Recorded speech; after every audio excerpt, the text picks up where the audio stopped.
They say keep your friends close and your enemies closer. Well, I'm not sure exactly where politicians may fit in that whole friend and enemy paradigm. At times they may be your friends, at times they may very well be your enemies, but I guess most times they may be somewhere balanced in between. But there's something to keeping them close. And here's what I mean in keeping them close. I notice, well, I think I notice, you could tell me if you notice this too. I notice that generally speaking, if you want a politician or nearly anyone to better serve your needs, the closer they are, generally they function better. So, if you have a councillor in your region that is responsible for 3 streets, and he is living among those 3 streets, anyone among those 3 streets that isn't pleased with the job he is doing, that he is responsible for, could go and find him at his home. And I'd think, and I'm pretty sure, that the accessibility of him would make it much easier to get things done. And that is the benefit of regional governance. That is the benefit of breaking up governance into the local governance, local government style ruling. And this present government in Trinidad and Tobago, the PNM government, they spoke when they were first elected and when they were re-elected. Both times they spoke about local government reform and reforming the whole working of our local government. And that's a very tempting thing to me. I am anxiously awaiting to see exactly how this would turn out, if it ever does turn out, because figuring out and working out local government and allowing more power to seep down to the lower levels of the politicians, I think would be a good way to allow for better governance in the country.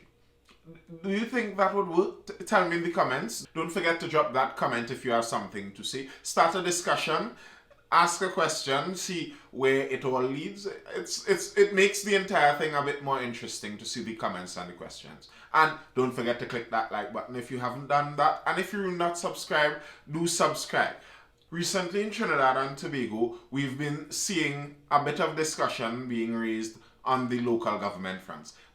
The start of it, the genesis of some of it would have to do with the entire fiasco that is going on right now with Tobago and the self-governance that Tobago wants. Well, some Tobagonians want and some Tobagonians don't want, and how exactly this is going to be balanced with the running of the entirety of Trinidad and Tobago. And we see that some Tobagonians are asking for a larger cut of the pie, that they want more money from the budget, but in terms of percentage, would it be fair for the Tobagonians to get a larger percent than their population is in terms of the entire population of the country?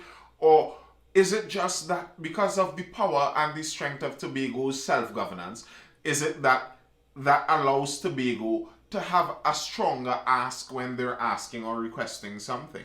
And then in that case, shouldn't it be that not that we're trying to take away from power from Tobago to let Tobago get what they want, but shouldn't some of the other regional corporations possibly look to lean more in the direction of Tobago? That was something that I wonder. Why can't it be that the Shogunas Borough runs similar to the Tobago House of Assembly? Obviously, I'm asking that knowing that yes, there would be lots of legality and new legislation to put into place for such a thing to happen. But don't you think that would be a better running of the regional corporations if they had more autonomy in and of themselves, that the resources they get isn't just as filtered down from the budget and the national budget and what the national budget has as their priorities, but within the local area they could have their own unique priorities and have more power over it. And we're seeing that some people are complaining over this. I mean, government starving regional corporations of funding. Khadija Amin, opposition St. Augustine MP Khadija Amin has accused the ministers of finance and local government of withholding funds from different regional corporations, thereby preventing assistance from reaching communities affected by flooding over the weekend. During the opposition's weekly media briefing on Sunday, Amin chided the government for not giving regional corporations the tools to do their jobs and allowing communities to fall into ruin. Referring to heavy rainfall which led to flooding in different parts of South and Central Trinidad over the weekend, Amin said corporations have had to do without fuel for their vehicles and compared this with a recent proposal to spend millions of dollars to lay astroturf and replace the natural grass at Nelson Mandela Park in St. Clair. Local government is the arm of the government that is closest to the people, yet regional corporations are being systematically starved of funding. That's what Khadija Amin says. And the line minister for that, he had no comment on it. And there's no way I could know if she's telling the truth or not. And that's the sad thing when you're hearing politicians. She could be saying this out here so clearly that they are being starved of funding. And then you see the actual facts of it and they have funding. Or the other side could say that they have funding and when you somehow see the actual facts of it, they don't. So you just can't really take these people at their word. That's the sad reality of it. But the Nelson Mandela Park did create a bit of furor. Someone proposed that they take up the good lawn from the Nelson Mandela Park and replace it with astroturfing. If any of you don't know what astroturfing is, it's the artificial turf, the artificial grass. I don't understand who ever thought that that would have worked out to be a good idea and that anyone would be okay with this. That sounded just like someone with an heir to someone who has power proposed an idea of somehow getting themselves some money, because you're going to create a project there that really isn't necessary. And nobody wanted this. Even the Prime Minister joined in and lambasted. His Facebook post on it was, replacing the natural environment at Mandela Park with artificial turf is a salesman's foolish idea that ought not to waste the time or the resources of the Port of Spain Corporation. The government is sure the corporation can put its time and money to much better use and spare us all this unnecessary aggravation. I agree with him that we could be spared this unnecessary aggravation. And to the corporation's credit, they said that it was an idea that was proposed. They brought the idea to public consultation. The public was consulted and the public told them to return that idea where it came, and they said that they have put the idea. The mayor said that they put the idea on pause, which I find is a strange term to use. I would think you would say we have thrown out the idea, we have stopped the idea, we have cancelled the idea. Pause insinuates that it may continue at some later point. I don't like how that sounds. But what I do like the sound of is just in the last bit of what the Prime Minister said there. The government is sure the corporation can put its time and money to much better use and spare us all this unnecessary aggravation. The government leaves it to the corporation. And that's the ideal of how a country should run, at least from the way I see it. We want more of that. That even if the government doesn't like the ideas proposed by a corporation, doesn't like the ideas proposed by a local government, by a local group, that they leave it up to the group to decide. And there are reasons for that. If you're talking, I saw recently the tragic story of some fishermen who were lost at sea by pirates. They were ambushed by pirates and 2 of them were killed. And the MP for the area was talking about some appeals he was making to the Coast Guard and to the police to have some local presence in the region.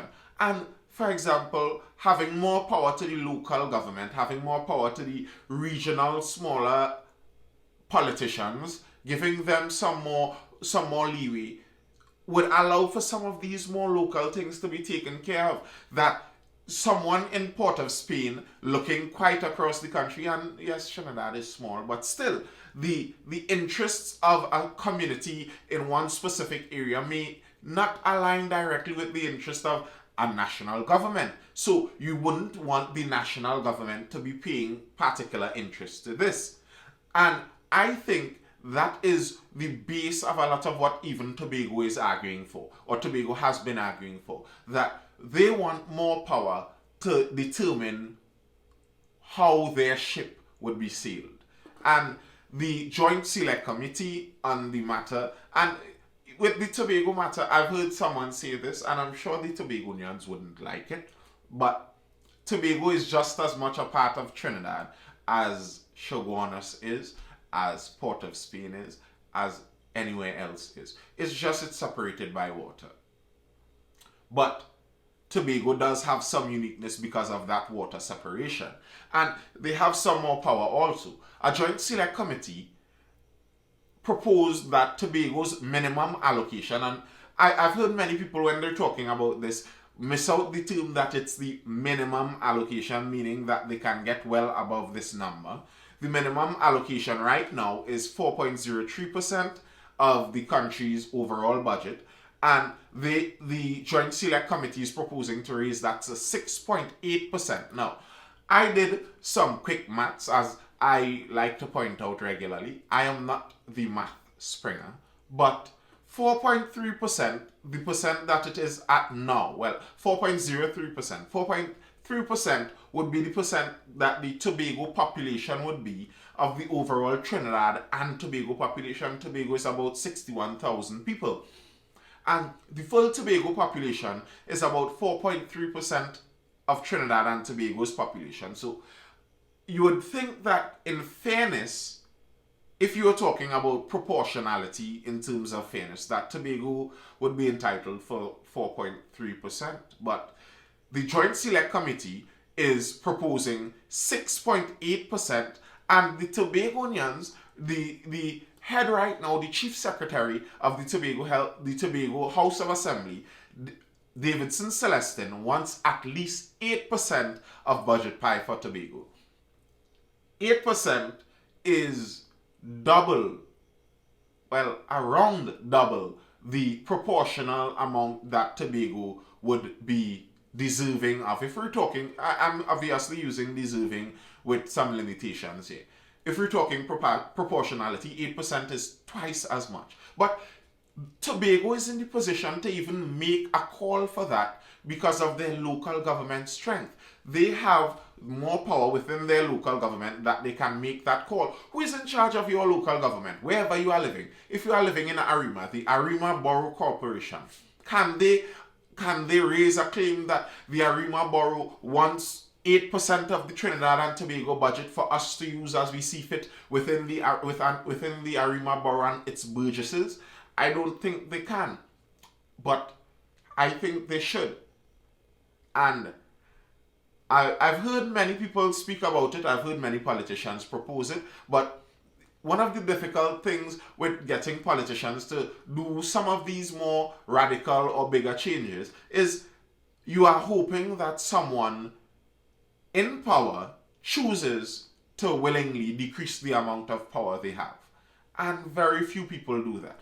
If someone goes up for a position of power, it's generally because they usually have a bit of liking for power. And if you have liking for power, and I come and I ask you, while you have this power, to please, sir, share out some of this power, give it out to more citizens, the country would run better. Well, the country may run better is a nice tempting offer to make, but I'm not sure many people would jump at that offer. But do you think that's a good idea? I think it might be, and I think it might be a solution for helping some of the communities that have been neglected for so long to be able to be more in the spotlight. Tell me in the comments what you think, and I'll see you again tomorrow. And you feel the music, rising with the time.